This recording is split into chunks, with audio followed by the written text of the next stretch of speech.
Fenomeno straordinario nei cieli di Meggiugori.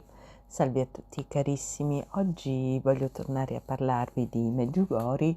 Come sappiamo, nei cieli di Meggiugori avvengono spesso dei fenomeni straordinari che riguardano ad esempio scritte nel cielo oppure che riguardano il sole, no?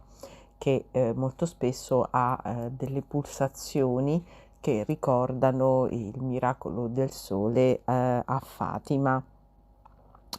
E in particolare, ecco, in questa occasione quello che sto per raccontarvi e di cui sto per mostrarvi le immagini è un miracolo che riguarda il sole, però un miracolo che è stato caratterizzato non dalle solite pulsazioni del sole, ma da un fenomeno ancora più straordinario e interessante, cioè il sole a un certo punto ha dato vita, ha dato luogo alla formazione della sagoma della Vergine Santa, e quindi è un fenomeno veramente di straordinario interesse e che vi invito ad osservare con grande attenzione e di fronte al quale insomma vi invito a meditare, vi invito a riflettere, e dopo le immagini che riguardano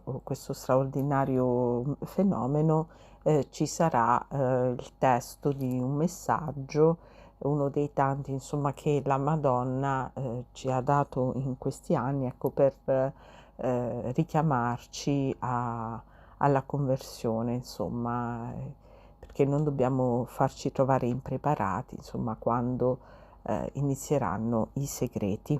Buona visione carissimi, a presto, e tante tante benedizioni vi possano arrivare dalla visione di queste immagini straordinarie. A presto carissimi. Kumbaya.